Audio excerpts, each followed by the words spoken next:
راشد صاحب، آپ کی نظموں سے پہلے کچھ سوال آپ سے کرنا چاہتی تھی. فرمائیے. میری مراد جدید شاعری میں جو موجودہ رجحان ہے اس کے بارے میں اچھی یا بری آپ کی کیا رائے ہے؟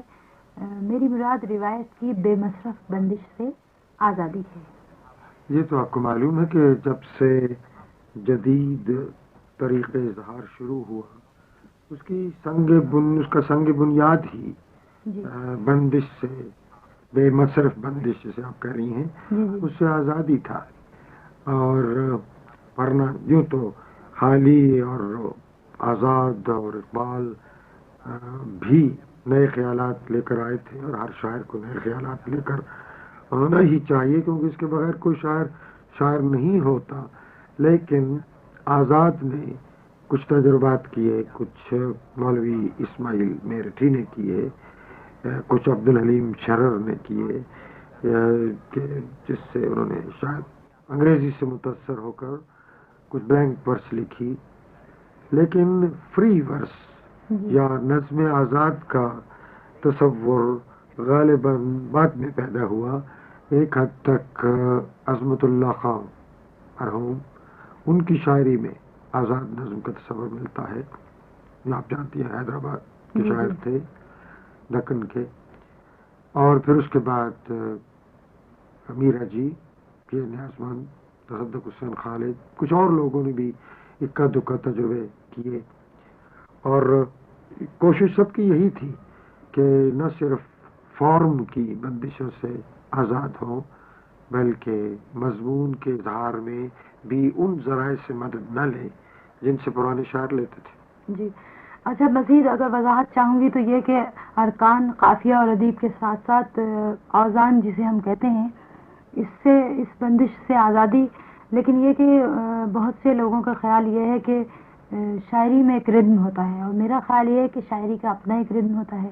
تو اس سلسلے میں آپ کا خیال؟ اب ہمارے ہاں رسماً تو ردم کی تخلیق اس علم عروض نے کی جو ہم نے عربوں سے ایران کے راستے ورثے میں پایا.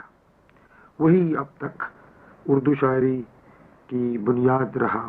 اسی بنیاد پر یہ ساری عمارت کھڑی کی گئی، اور حتیٰ کہ اس سے نہ تنہا غزل کا بلکہ مثنوی لکھنے والے، رباعی کہنے والے، کوئی صنف سخن استعمال کرنے والا شاعر اس سے نہیں بچ سکا. اور اگر کوئی بچنے کی کوشش کرتا تھا تو اس کی نظم کو نثر مرصع یا نثر مسجع کہہ کے ٹال دیتے تھے. لیکن ہمارے زمانے سے پہلے ہی یورپ میں، امریکہ میں ایسی بے شمار نظمیں لکھی جا رہی تھیں جن میں کوئی قافیہ ردیف کا تو جھگڑا تھا ہی نہیں، لیکن وزن بھی نہیں ہوتا تھا. البتہ جیسے آپ نے کہا کہ شاعر الفاظ کی بندش اس طرح کرتا تھا کہ پڑھنے والے کو ایک پیٹرن کا یا ایک ردم کا یا تناسب اصوات کا، آوازوں کی تناسب کا احساس اس کے دل میں باقی رہے. اگر وقت ہو تو میں ایک مثال دوں. میری ایک نظم ہے بے قرارات کے سناٹے میں، وہ چھپ گئی تھی کہیں، اور مرزا یگانہ، آپ جانتی ہیں بہت بڑے غزل گو شاعر تھے کسی زمانے میں، وہ انہیں سخت قد تھی جدید شاعری سے. کسی نے ان سے کہا کہ صاحب آپ جدید شاعری آپ نے کبھی پڑھی ہے؟ تو انہوں نے کہا میں بوڑھا آدمی کہاں پڑھوں گا. لیکن راشد صاحب کی نظمیں تو آپ ضرور سن لیجئے، یہ موجود ہے. اچھا بھائی سن لیتا ہوں، بڑی بددلی سے کہا. تو میں نے یہ نظم بے قرارات کے سناٹے میں سنائی تو کہنے لگے سن کر، بھائی اس میں قافیہ نہیں تھا؟ میں نے کہا جی نہیں تھا. کیونکہ ایک دفعہ پھر پڑھو. میں نے پھر پڑھی کہ بھائی اب تو کچھ سمجھ میں بھی آنے لگی، کچھ مزہ بھی آیا. ایک دفعہ پھر پڑھو. تیسری دفعہ جب میں نے پڑھی تو مجھ سے پاگل گیر ہو گئے. کہنے لگے میں تو اب تک یہی سمجھتا تھا کہ تمہیں بعض لوگوں نے رشوت دی ہے تاکہ زبان کو خراب کرو، لیکن آج یہ عقدہ حل ہو گیا کہ یہ درست نہیں. تو مطلب یہ تو بات تھی وہ لفظی بندش یا لفظی وزن کی، جو میں سمجھتی ہوں پتہ نہیں کیوں ضروری ہوتا ہے شاعری کے لیے، ہوا کرتا تھا. جیسے میں مثال دینا چاہ رہی ہوں لیکن میرے پاس خود لفظ نہیں. جیسے کہ پینٹنگ میں ردم، ہم ایک کسی تصویر کو دیکھتے ہیں اور رنگوں سے یہ اندازہ لگاتے ہیں کہ اس میں ردم ہے، ایک نامعلوم اور نامحسوس سا ردم جو کسی کریشن یا خیال کا ہوتا ہے. تو میں سمجھتی ہوں کہ کیا وہی کافی نہیں ہوتا شاعری میں اس تراکیب اور لفظی ردم کے؟ ٹھیک بات ہے، ردم ہونا چاہیے. اور مصوری کی مثال آپ نے بڑی خوبصورت دی. تاہم آپ نے مصوری میں بھی دیکھا کہ ہمارے زمانے میں کتنا انقلاب آیا ہے. وہ جو ایک نپات تلا لگا بندہ ردم پہلے ہوا کرتا تھا، وہ لوگوں نے اٹھا کے رکھ دیا، آج کل کے مصوروں نے اٹھا کے رکھ دیا. وہ نہیں ہے، وہ نیا ردم اپنا اختراع کرتے ہیں اور اس میں اس کے ذریعے سے فرد کی ذات کا اظہار کرتے ہیں.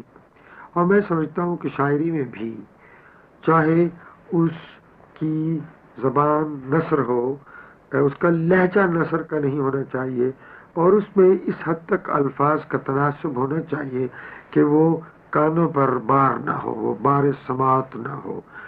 یعنی اس میں ایک قدرتی موسیقیت یا ایک شیرینی رہنی چاہیے.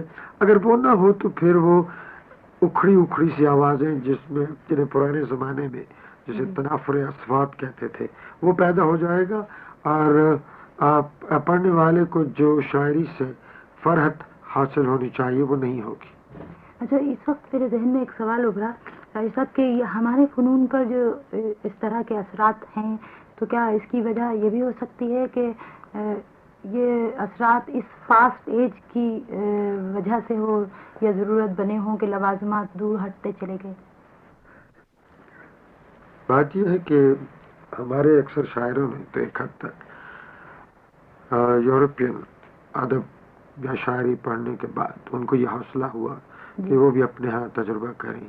لیکن یورپ میں ظاہر ہے کہ ان اثرات کا تعلق اس بدلتے ہوئے معاشرے کے ساتھ ضرور ہوگا جس میں ٹیکنالوجی آ رہی تھی، جس میں سائنس کے نئے نئے مشاہدات اور تجربات اور ایجادات ہو رہے تھے. اس کا اثر ضرور پڑا ہوگا ذہنوں پہ. ایک تو یہی بات ہے کہ جب اس قسم کا دور ہو جس میں کام کی افراط ہو، جیسے کہ مشینی دور میں اور مادی دور میں ہوتی ہے یا ہے، تو اس وقت پھر آدمی میں اتنا حوصلہ نہیں ہوتا کہ وہ اپنے خیالات کے سیلاب کو قافی اور ردیف کے بندروں سے روکتا چلا جائے. اس کے پاس اتنا وقت نہیں ہوتا کہ وہ قصیدہ نگاری کرے، اس میں قافیہ ہی کے ذریعے داد لینے کی بھی کوشش کرے. موجودہ شاعر تو داد لینے کی بھی خواہش کمی رکھتا ہے، وہ تو صرف اپنا اظہار چاہتا ہے، اور وہ چاہتا ہے کہ اگر کسی کے تک پہنچ جائے اور کسی ذہن کو یہ لطافت بخش سکے تو سبحان اللہ، نہ بخش سکے تو اس نے اپنا فریضہ ادا کر دیا. تو یہ اس دور کی یقیناً یہ پیداوار ہے، یہ ساری چیزیں. اور ادب کب اپنے دور کی پیداوار نہیں ہوتا؟ یہ شاعر اظہار کیوں چاہتا ہے؟ شاعر اظہار اس لیے چاہتا ہے کہ جیسے عام آدمی بھی گفتگو کرنا چاہتا ہے. آپ نے دیکھا ہوگا کہ ایک کسان بھی، ایک مزدور بھی جب دوسرے کسانوں یا مزدوروں کے ساتھ بیٹھتا ہے تو وہ اپنے ہی طرز کی کہانیاں سناتے ہیں. بڑے چھوٹے چھوٹے تجربات ہوتے ہیں، ان میں بعض دفعہ کوئی ٹوسٹ بھی نہیں ہوتا، کوئی اس میں کوئی پہلو ہنس کا یا مزاح کا بھی نہیں ہوتا، لیکن وہ بولتے ضرور چلے جاتے ہیں، اور ان سے ان کو ایک ایسا ریلیف پہنچتا ہے، ایک ایسی آسائش وہ اندر محسوس کرتے ہیں کہ وہ دوسرے دن بہتر کام کرنے کے قابل ہو جاتے ہیں. تو میرا خیال ہے کہ ہر شاعر اور ادیب کے اندر یہ چیز رکھی گئی ہے، جس کا ہمیں علم نہیں کہ وہ کیا چیز ہے، اسے کیا نام دینا چاہیے، کہ وہ اپنے آپ کو خالی کرنا چاہتا ہے تاکہ پھر بھر سکے. اچھا، میں یہ سمجھتی تھی، کیا یہ میرا خیال صحیح ہے کہ بنیادی طور پر شاعر یا آدمی اذیت اور لذت دونوں میں شرکت چاہتا ہے؟ بھی بالکل صحیح ہے. جب وہ خالی کرنا چاہتا ہے کیوں کرنا چاہتا ہے؟ اگر وہ نہ کرے تو اس کو ایک اذیت کا بھی احساس ہوتا چلا جاتا ہے، وہ بڑھتا چلا جاتا ہے. تو وہ اذیت حاصل کرنے کے لیے شعر نہیں کہتا، بلکہ اذیت سے اپنے آپ کو نجات دلانے کے لیے کرتا.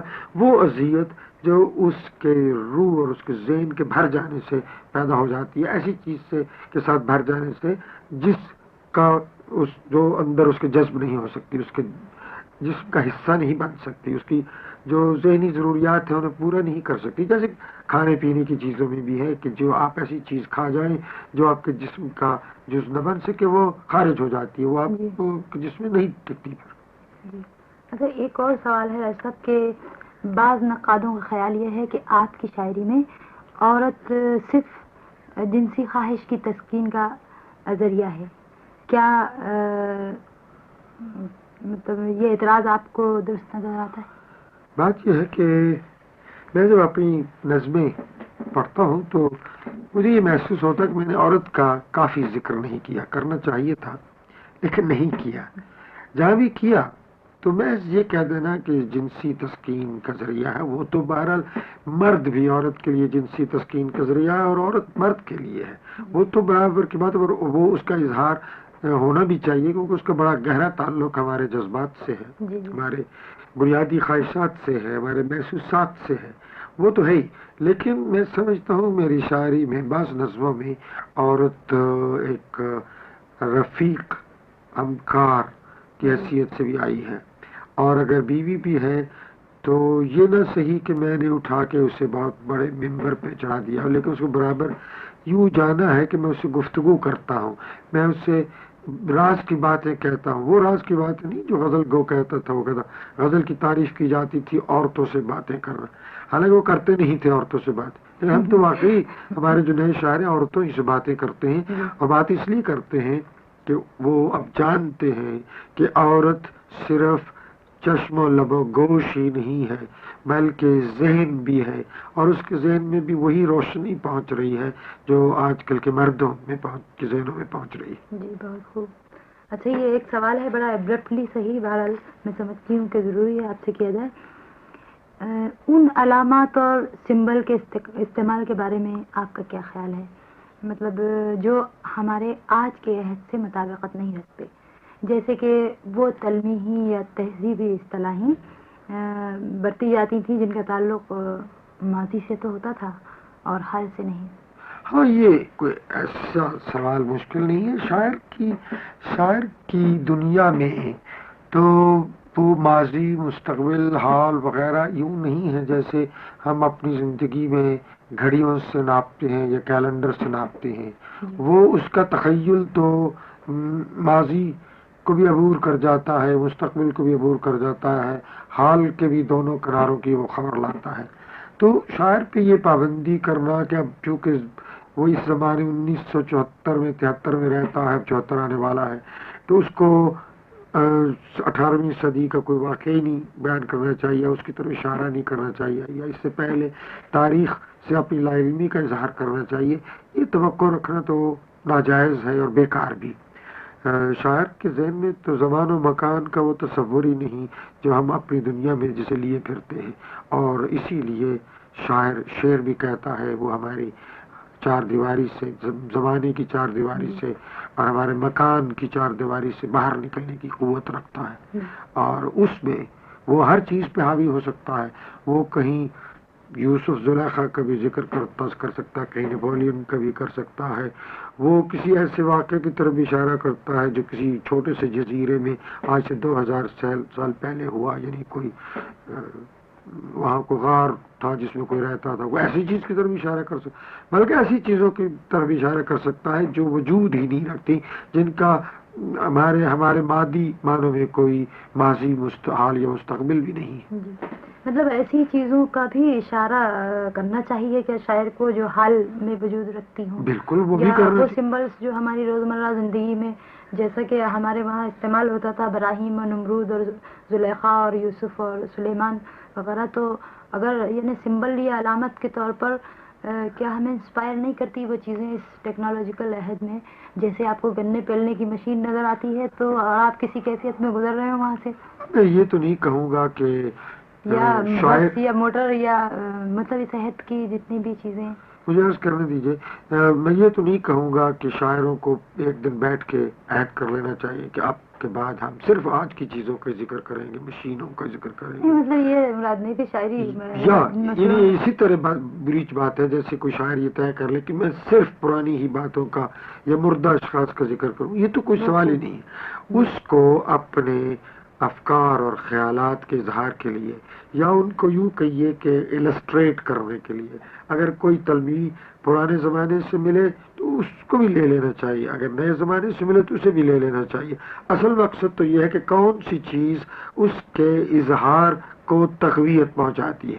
اگر کوئی چیز تقویت نہیں پہنچاتی تو وہ چاہے پرانی ہو نئی ہو بیکار ہے. لیکن ہمیں روزمرہ زندگی میں جو نظر آنے والی چیزیں ہیں وہ زیادہ انسپائر کرتی ہے. مراد یہ کہ ہم اگر اس زمین پر رہتے ہیں ہمیں پنگھٹ نظر آتا ہے، اور ظاہر ہے کہ اگر کسی اور زبان میں یا کسی اور تہذیب میں پنگھٹ کا کوئی تصور نہیں ہے. ایسے بھی شاعر ہیں جو اس آئیوری ٹاور میں رہتے ہیں یا حجرے نشین ہوتے ہیں، وہ حجرے میں بیٹھ کے لکھتے ہیں. وہ کہاں سے پنگھٹ بھی کیسے دیکھیں، وہ آس پاس کی چیزیں جو آج کل آپ کے پاس ہے اس کو دیکھیں. وہ لکھتے ہوئے ہیں کیونکہ ان کو بھی خدا نے ایک دماغ دیا ہے. ان کے وہ مشاہدات نہ صحیح جو آپ کے ہیں، لیکن وہ اپنے اندر ہی شاید سیکھ لیتے ہوں، اندر ہی سے وہ یہ چیزیں پیدا کر لیتے ہیں. اور ایسی چیزیں بھی لکھی گئی ہیں کہ اس آدمی نے کبھی وہ دیکھی ہی نہیں، لیکن اس کا تصور اتنا صحیح ہے ان چیزوں کے بارے میں کہ حیرت ہوتی ہے. ایسی کئی کتابیں موجود ہیں. اچھا، بہت بہت شکریہ راشد صاحب. اور اب میں آپ سے گزارش کروں گی کہ آپ اپنی نظم، آپ نے اس نظم کی خواہش کی تھی زندگی سے ڈرتے ہو، تو میں یہ پڑھ دیتا ہوں آپ کی خاطر، آپ کے سننے والوں کی خاطر. میرا گلا ٹھیک نہیں ہے، شاید میں ٹھیک نہ پڑھ سکوں، تاہم کوشش کروں. زندگی سے ڈرتے ہو، زندگی تو تم بھی ہو، زندگی تو ہم بھی ہیں. آدمی سے ڈرتے ہو، آدمی تو تم بھی ہو، آدمی تو ہم بھی ہیں. آدمی زباں بھی ہے، آدمی بیاں بھی ہے، ہاں اس سے تم نہیں ڈرتے. حرف اور معنی کے رشتہ ہے آہن سے آدمی ہے وابستہ، آدمی کے دامن سے زندگی ہے وابستہ. اس سے تم نہیں ڈرتے، ان کہیں سے ڈرتے ہو جو ابھی نہیں آئی. اس گھڑی سے ڈرتے ہو، اس گھڑی کی آمد کی آگہی سے ڈرتے ہو. پہلے بھی تو گزرے ہیں دور نارسائی کے، دیر یا خدائی کے، پھر بھی یہ سمجھتے ہو ہیچ آرزو مندی. یہ شب زباں بندی ہے رہے خداوندی. تم مگر یہ کیا جانو، لب اگر نہیں ہلتے، ہاتھ جاگ اٹھتے ہیں. ہاتھ جاگ اٹھتے ہیں راہ کا نشاں بن کر، نور کی زباں بن کر. ہاتھ بول اٹھتے ہیں صبح کی اذاں بن کر. روشنی سے ڈرتے ہو، روشنی تو تم بھی ہو، روشنی تو ہم بھی ہیں. روشنی سے ڈرتے ہو. شہر کی فصیلوں پر دیو کا جو سایہ تھا پاک ہو گیا آخر. رات کا لبادہ بھی چاک ہو گیا آخر، خاک ہو گیا آخر. اژدہا میں انسان سے فرد کی نوا آئی، ذات کی صدا آئی. راہ شوق میں جیسے راہ رو کا خون لپکے، ایک نیا جنوں لپکے. آدمی جھلک اٹھے، آدمی ہنسے دیکھو، شہر پھر بسے دیکھو. تم ابھی سے ڈرتے ہو، ہاں ابھی تو تم بھی ہو، ہاں ابھی تو ہم بھی ہیں. تم ابھی سے ڈرتے ہو.